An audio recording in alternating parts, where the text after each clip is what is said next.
हो गया? ठीक। Good morning.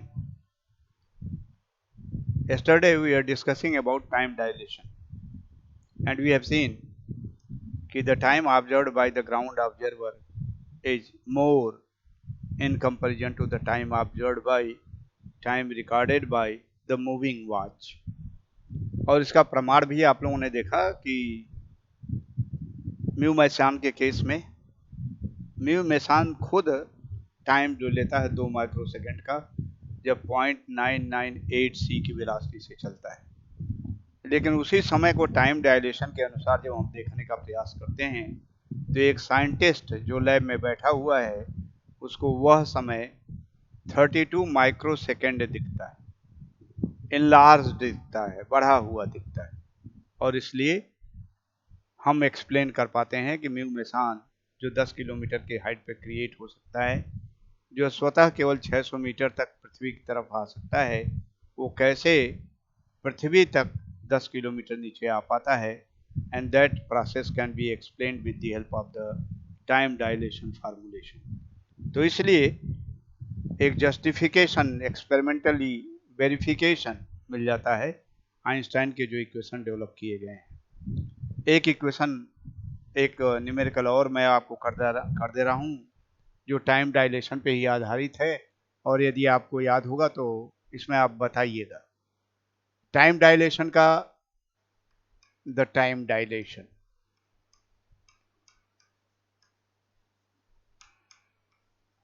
Time dilation time dilation का जो सूत्र है T is equal to T dash divided by square root 1 minus V square by C square. यहाँ पर फिर मैं आपको एक्सप्लेन कर दूं, चीजें बार बार कहने से भी कुछ चीजें याद हो जाती हैं। तो यहाँ पर small t is the time recorded by the static watch, the watch associated with the ground observer, associated with S frame of reference, and T dash is the time recorded by the moving watch, associated with the moving observer, who is moving with the velocity of v, and it is concerning S dash frame of reference।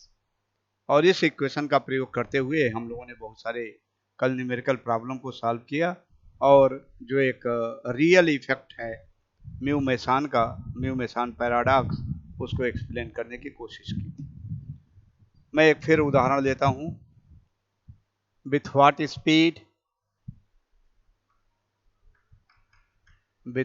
Speed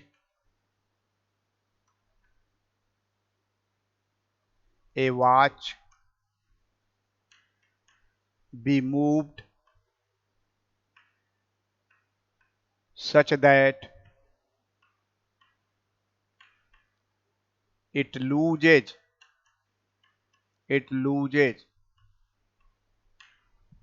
say 30 seconds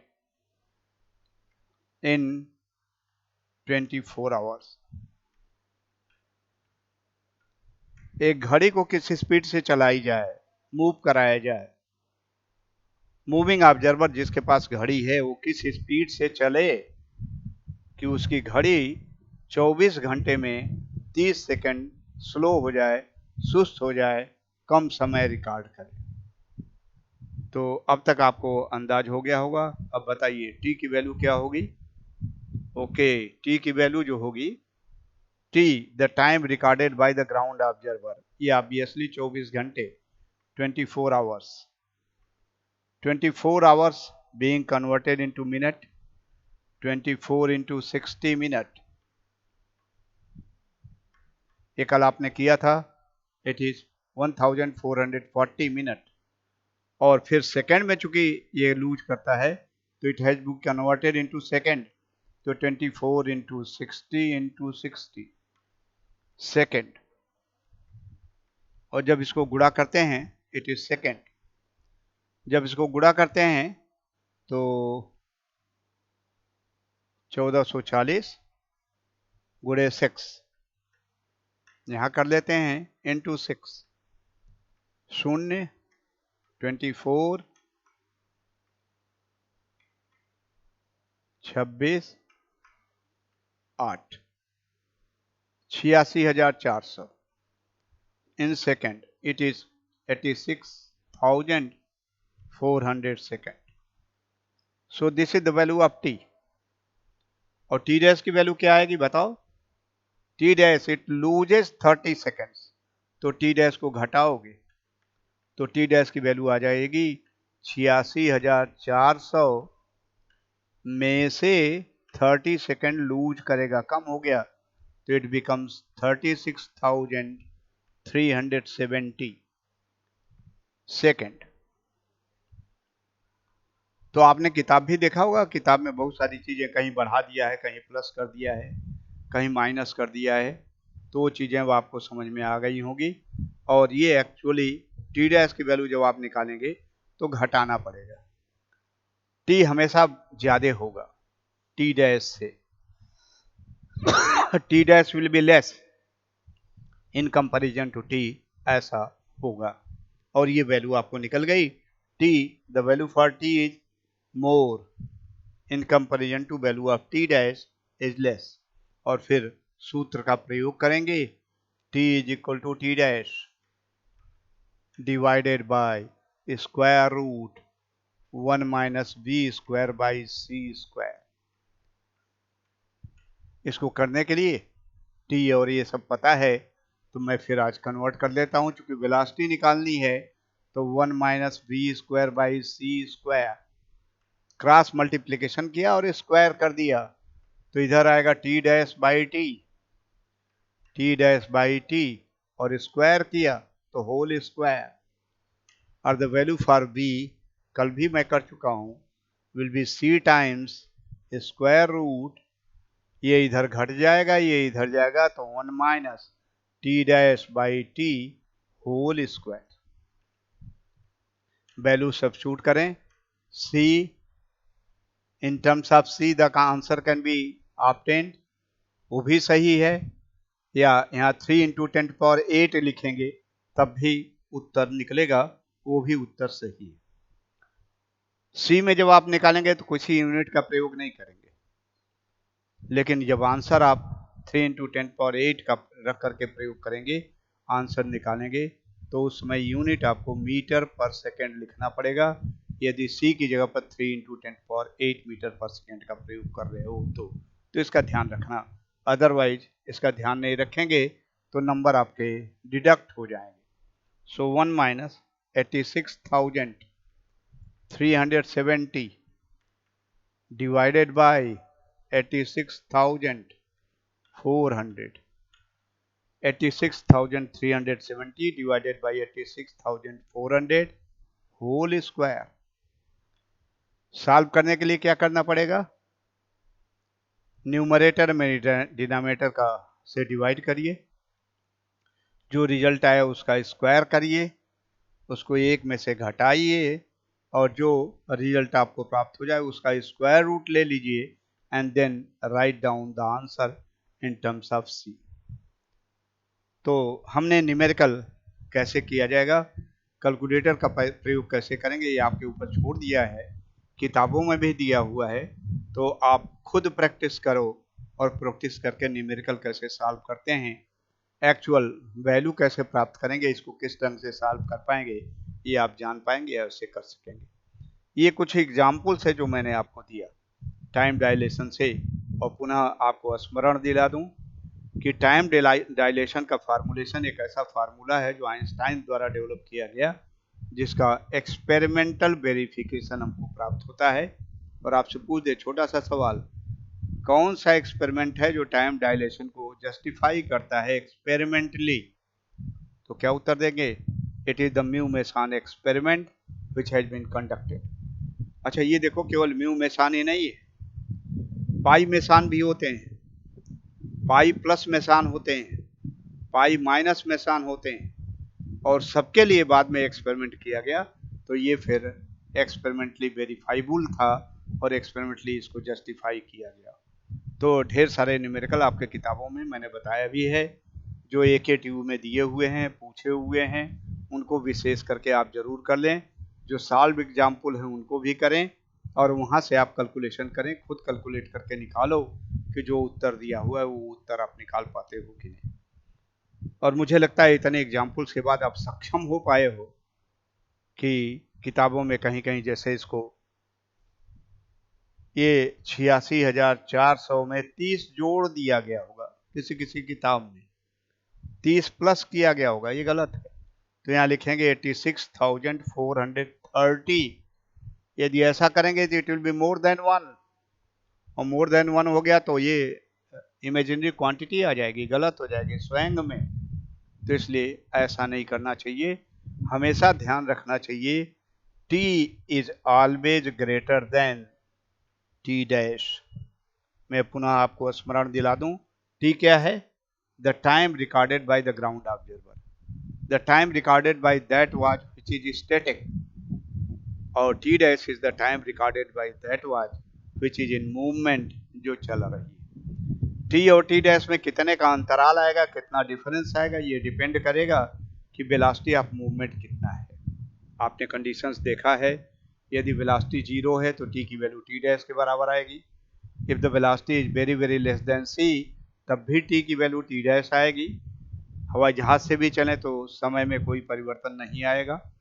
और when v is less than c but becomes comparable to the velocity of light, उस समय यह condition आपको प्राप्त होगी। Ground observer जो time record करेगा that will be more in comparison to the time recorded by the moving observer, ये स्थिति प्राप्त होगी। एक चीज और आपको ध्यान दिला दूं कि आपके लिए 3 पैरामीटर्स हैं इस इक्वेशन में, टाइम डायलेशन में, t, t डैश, v। फिर बहुत सारे एग्जाम्पल्स आपको pi meson, mu meson, v plus type के होते हैं, 0 टाइप के होते हैं, माइनस टाइप के होते हैं, तो उनके बारे में भी दिया होगा। सिमिलरली वैसे ही करेंगे जैसे हमने किया है, इसलिए उनको भी आप इफेक्टिवली कर पाओगे और मुझे लगता है कहीं कोई दिक्कत नहीं आएगी। ठीक, तो यहाँ देखो केवल 3 पैरामीटर है, t, t dash and v। 3 parameters में से तीनों में से कोई 2 ज्ञात होगा, तीसरा निकालना होगा। मान लीजिए आपको t ज्ञात है, t डैश ज्ञात है, वेलोसिटी निकाल सकते हो। t ज्ञात है, वेलोसिटी ज्ञात है, तो t डैश निकाल सकते हो। t डैश ज्ञात है, वेलोसिटी ज्ञात है, तो t निकाल सकते हो।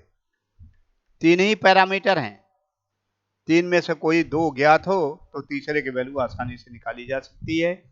And I hope you will be able to face the situation और न्यूमेरिकल को इफेक्टिवली कर पाओगे। और यदि ढंग से न्यूमेरिकल आपने ट्राई कर लिया और करे आप, तो न्यूमेरिकल में 100 में 100 नंबर मिलता है। 5 नंबर का न्यूमेरिकल यदि है तो 5 नंबर आपको मिल जाएगा। थियोरेटिकल पोर्शन करोगे तो हो सकता है 5 में आपको 4 मिले, 5 में 3 मिले।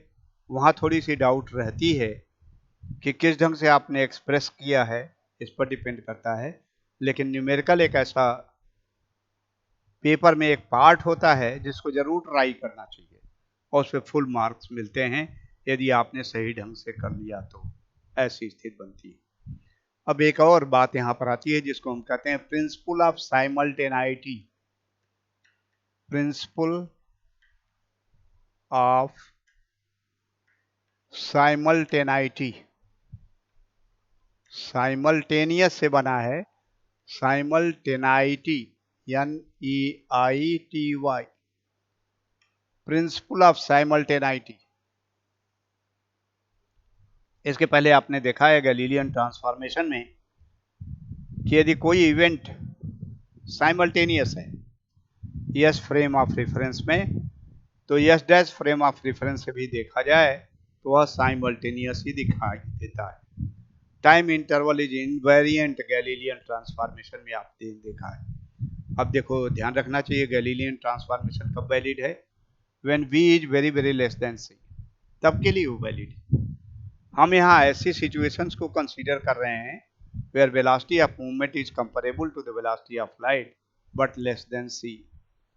तो ऐसी स्थिति में लॉरेंज ट्रांसफॉर्मेशन इक्वेशंस का प्रयोग करेंगे, और जब लॉरेंज ट्रांसफॉर्मेशन इक्वेशंस का प्रयोग करेंगे तो देखने का प्रयास करें कि यदि यस फ्रेम ऑफ रेफरेंस में कोई घटना साइमल्टेनियस है तो yes dash frame of reference में क्या वो साइमल्टेनियस दिखेगी या इससे भिन्न दिखेगी।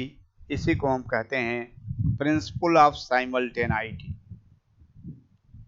तो इसके लिए देखो, दो घटनाएं घटित हो रही हैं, ऑब्वियसली दो स्थानों पे घटित होगी। x1 पे एक हो रही है और एक x2 पे हो रही है यस फ्रेम ऑफ रेफरेंस में, और x1 पे यस फ्रेम ऑफ रेफरेंस में जो x1 पे घटित हो रही है उसका मान लो टाइम t1 है। मैं पहले यस फ्रेम ऑफ रेफरेंस बना लूं। यस फ्रेम ऑफ रेफरेंस, ये देखो फ्रेम ऑफ रेफरेंस सदैव आपको बनाना पड़ेगा। मैं कई जगह खींचा भी नहीं होगा क्योंकि आप इसको जान गए हो, लेकिन आपको जब भी इम्तिहान में कोई चीज पूछा जाए तो उसके पहले to start with you start with the frame of reference. Frame of reference, S frame of reference, इसमें कोई घटना एक x1 पे घटित हो रही है, x1 पॉइंट पे घटित हो रही है, और एक x2 पॉइंट पे घटित हो रही है, और दोनों साइमल्टेनियस हैं। इसका मतलब यदि ये t1 पे घटित हो रही है तो ये t2 पर घटित हो रही है, और साइमल्टेनियस होने का मतलब दोनों साथ साथ अकर कर रहे हैं। t1 is equal to t2 is equal to t। There is no difference of time in between the two, they are happening at the same time। ऐसी स्थिति है, ग्राउंड ऑब्जर्वर को ऐसा दिखाई देता है। एक ऐसा मूविंग ऑब्जर्वर है, आपका एक ऑब्जर्वर है, मित्र है, मोटरसाइकिल से चल रहा है, O dash, Y dash, Z dash, X dash is common along x axis is the s dash frame of reference moving with the velocity of v। लेकिन अंतर जरूर हो गया कि v वेलोसिटी जो चल रहा है it is comparable to the velocity of light, तेज चल रहा है, comparable to the velocity of light. जैसे उदाहरण ले चुके हो c/10, 0.6c, 0.8c के ज्यादातर न्यूमेरिकल ही हम लोगों ने किया, तो उस वेलोसिटी से ये चल रहा है, तो उसको ये दोनों घटनाएं दिख रही हैं। अब मैं यहां लिख दे रहा हूं, x फ्रेम ऑफ रेफरेंस में x1 प्लेस पर t1 समय पे घटित हो रही है, x2 प्लेस पर t2 समय पे घटित हो रही है, और कंडीशन है इसके लिए that t2 is equal to t1 is equal to t to become simultaneous. Simultaneous होने के लिए t1 की वैल्यू t2 के बराबर है, जो वैल्यू t के बराबर है। इसको यस डैश फ्रेम वाला रेफरेंस वाला देख रहा है, मूविंग ऑब्जर्वर इसको देख रहा है। मूविंग ऑब्जर्वर को लग रहा है कि नहीं भाई x1 पे नहीं हो रहा है, x1 डैश पर हो रहा है, t1 समय पर नहीं हो रहा है, t1 डैश पर हो रहा है।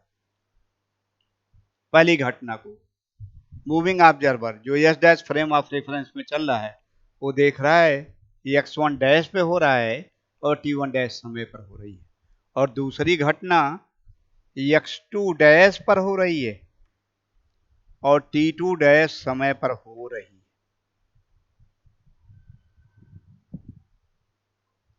ठीक, घटनाएं वही हैं, साइमल्टेनियस इवेंट हो रही है x1 और x2 पर, t1 और t2 समय पर क्रमशः, लेकिन यस फ्रेम ऑफ रेफरेंस में साइमल्टेनियस होने के कारण t2 की वैल्यू t1 के बराबर है, बराबर t के है। They are happening at the same time in S frame of reference. अब यस डैश फ्रेम वाला रेफरेंस वाला मूविंग ऑब्जर्वर इसको देख रहा है कि पहली घटना x1 डैश पे हो रही है, t1 डैश समय पर अकर कर रही है, और दूसरी घटना x2 डैश प्लेस पर हो रही है, लोकेशन पर हो रही है, और t2 डैश समय पर हो रही है। अब हमको देखना है what is the relationship between t1 and t2। तो यहाँ T1 T2 की वैल्यू T के बराबर है। यहाँ देखना है T2 डैश और T1 डैश में क्या संबंध है, ये हमको देखना है। और यदि T2 डैश की वैल्यू T1 डैश के बराबर आ गई तो इसको भी हम साइमल्टेनियस कहेंगे। और यदि T2 की वैल्यू T1 डैश के बराबर नहीं आती है तो ये फिर साइमल्टेनियस इवेंट नहीं कहलाएगी। और ये पाया जाता है, मैं अभी आपको रिजल्ट बता दूं कि पाया जाता है कि लॉरेंट ट्रांसफॉर्मेशन के अंतर्गत T2 dash minus T1 dash की वैल्यू, जैसे यहाँ दोनों के बीच का अंतराल T2 माइनस T1 आएगा, दैट इज इक्वल टू 0। यहाँ पर T2 dash minus T1 dash निकालते हैं तो इसके अंतराल की वैल्यू फाइनाइट आती है। और फाइनाइट आती है इसका मतलब the simultaneous event seen by ground observer never remains a simultaneous one when seen by the moving observer। उसको अलग अलग लगेगा कि नहीं, दोनों घटनाएं साथ नहीं हो रही है, दोनों घटनाएं अलग अलग समयों पर अकर कर रही हैं, अलग अलग समयों पर हो रही हैं। कैसे हो रही हैं इसको मैथमेटिकली हम वेरीफाई कर सकते हैं। So let us try to find out the time interval between the two events seen with respect to S dash frame of reference। Let us find out the value for T2 dash minus T1 dash। ये time interval कितना आ रहा है और ये फिर वहां कैमरे के क्षेत्र से बाहर निकल जाएगा, इसलिए मैं इसको इधर अब प्रयोग करता हूं। ये आपने यूज कर दिया है।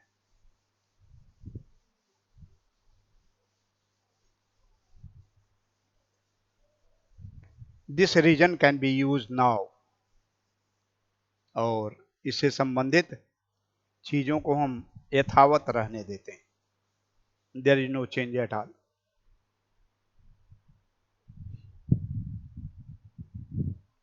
तो यहां पर देखिए वैल्यू क्या आ जाएगी। तो ये I try to find out the value for the difference in time in between the two events with respect to S dash frame of reference.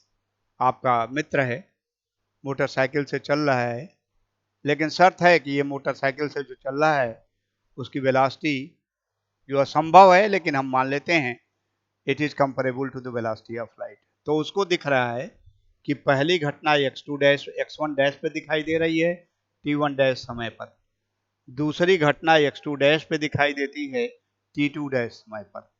तो इन दोनों घटनाओं के बीच में समय अंतराल कितना है, that will be equal to T2 dash minus T1 dash, जो वहां लिखा था, लेकिन वैल्यू उसकी लिख नहीं पाते। तो वैल्यू लिखिए with the help of the Laurent transformation equation. Inverse form का प्रयोग यहाँ नहीं करेंगे, यहाँ डायरेक्ट लॉरेंट ट्रांसफॉर्मेशन इक्वेशन का प्रयोग किया जाएगा।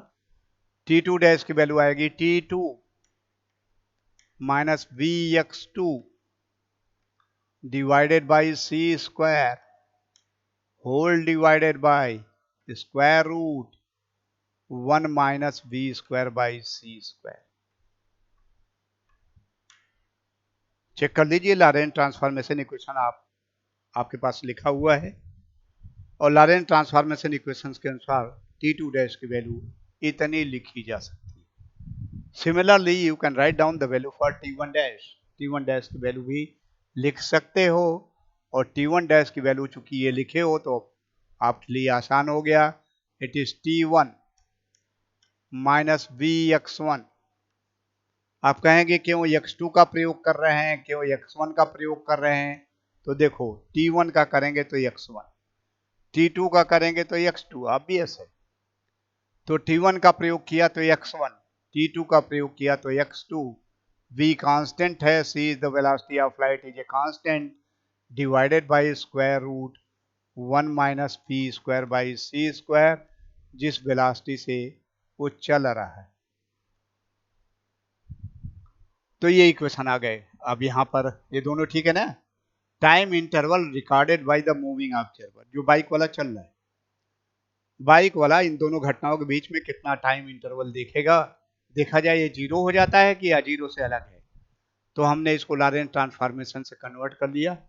हम टाइम पैरामीटर को एक जगह रख लो T2 minus T1, T2 minus T1 divided by denominator is common, square root 1 minus b square by c square minus, अब ये देखो v बाई सी स्क्वायर यहाँ भी है, v बाई सी स्क्वायर यहाँ भी है, can be taken outside, v by C square. Space coordinate को अब लिखने का प्रयास, देखिए ये हो जाएगा प्लस, माइनस माइनस प्लस, ये है माइनस, तो ये है माइनस, तो इसको पहले लिखेंगे x2, देखो माइनस प्लस माइनस, और ये है प्लस, तो यहां लिखेंगे minus, minus minus plus x1। Let me repeat again, v square v by c square taken outside, since it is negative, तो minus plus negative x2, it is positive minus minus plus, तो minus x1 minus minus plus, and divided by the denominator is common, square root 1 minus v square by c square. अब यहां देखिए, since it is a simultaneous process, already लिख रहे हो T2 is equal to T1 is equal to T, तो T2 minus T1 is equal to 0, obviously this leads to T2 minus T1 it is equal to 0, क्यों? Since it is simultaneous process, तो लिख लीजिए यहां पर, since in S frame of reference, S frame of reference,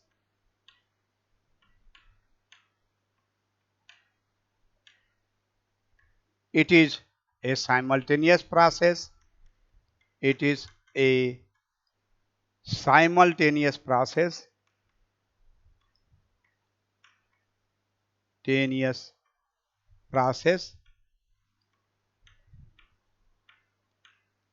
that is, वही चीज फिर लिख लेंगे जो वहां लिखा है, T2 is equal to T1 is equal to T,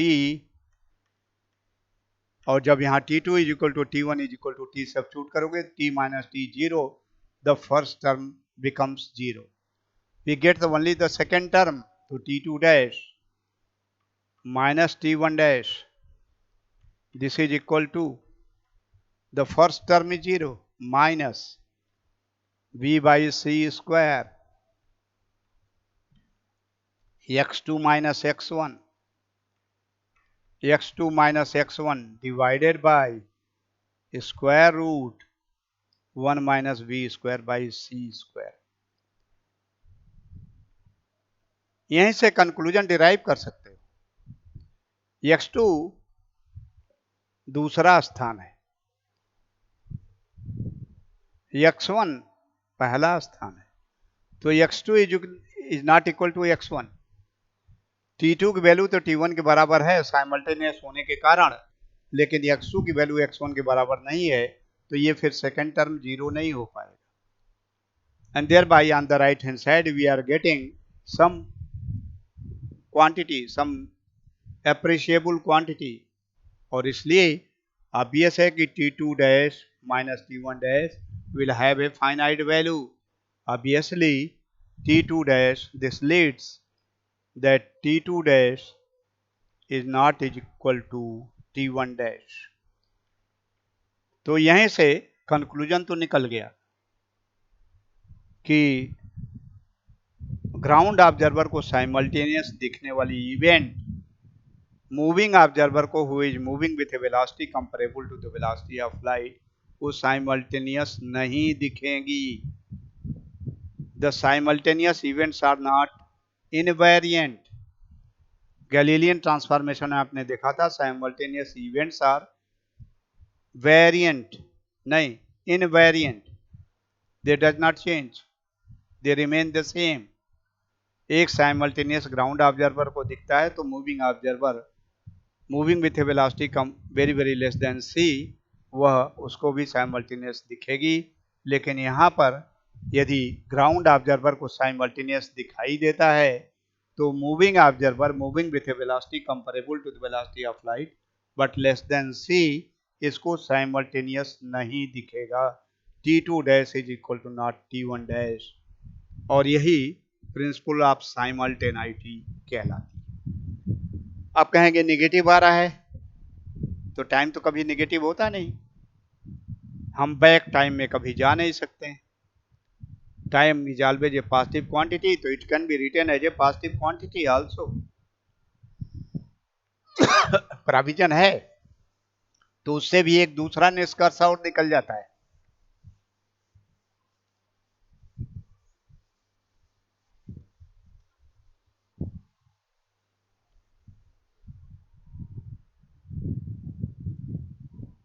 ये माइनस को इधर ट्रांसफर कर दो ब्रैकेट में, तो we have T2 dash minus T1 dash, this is equal to, minus यहां से हटा दिया, ब्रैकेट में चला गया, P/C स्क्वायर, ब्रैकेट के अंदर आ गया x1 minus x2 divided by square root 1 minus b square by C square. मैंने अभी मिटा दिया है, लेकिन x1 की वैल्यू कम है, x2 की वैल्यू फार है, इसकी वैल्यू अधिक है, तो फिर कहेंगे x1 माइनस x2 तो निगेटिव आ गई। तो बात वही हुई, मैथमेटिकली केवल निगेटिव को आपने अंदर ट्रांसफर किया, पहले निगेटिव बाहर लिया था, बात वही बनी, लेकिन इसका एक फिजिकल मीनिंग है। बहुत सारे मैथमेटिकल इक्वेशन लिख दिए जाते हैं, लेकिन उसके फिजिकल मीनिंग होते हैं। जैसे ओम्स लॉ लिखते हो, हर किताबों में लिखा हुआ है, विदेशों के किताबों में भी लिखा है V प्रोपोर्शनल टू I। मैं उसके डिटेल में नहीं जाऊंगा, लेकिन इतना बताऊं, क्यों I प्रोपोर्शनल टू V नहीं लिखा जा सकता? मैथमेटिक्स के हिसाब से तो I प्रोपोर्शनल टू V भी लिखा जा सकता है, लेकिन फिजिक्स में थोड़ा हम डिस्टिंक्शन करते हैं, डिफरेंशिएशन करते हैं कि पहले कारण क्या है और फिर काज क्या है, क्या कारण है और क्या उससे रिजल्ट हमको मिलता है, उसके अनुसार इक्वेशंस को लिखते हैं। तो पहले हम वोल्टेज लगाते हैं, तो इलेक्ट्रॉन के ऊपर फोर्स लगता है, इलेक्ट्रॉन चलता है तो धारा बहती है। अर्थ हो गया कि पहले वोल्टेज लगाएंगे तो धारा बहेगी, और इसी कारण हम उस इक्वेशन को लिखते हैं V प्रोपोर्शनल टू I। तो यहां भी देखो ऐसा लिखा गया, तो इसका अर्थ क्या है, इसको निकालिए। ये पहला तो निष्कर्ष आपने निकाल लिया, ये simultaneous event in ground in S frame of reference will not be A simultaneous in S dash frame of reference. लेकिन देखो घटना का क्रम भी अलग हो जाएगा, किसको पहले दिखाई देगा?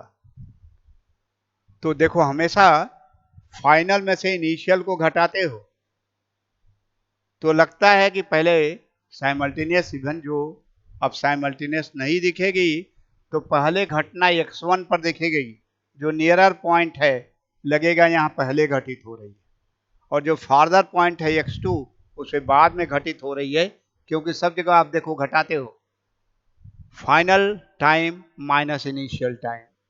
तो इसलिए लगता है कि ये घटनाएं ऐसी हो रही है, साइमल्टेनियस तो नहीं है, लेकिन पहले जो दिखेंगी वो नियरर पॉइंट पे दिखेंगी x1 पे, और बाद में जो दिखेगी फार्दर पॉइंट पे दिखेगी x2 पर।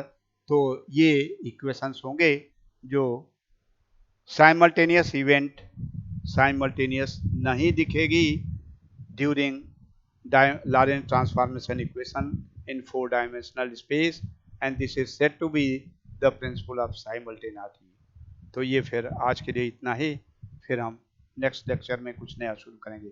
Thank you very much.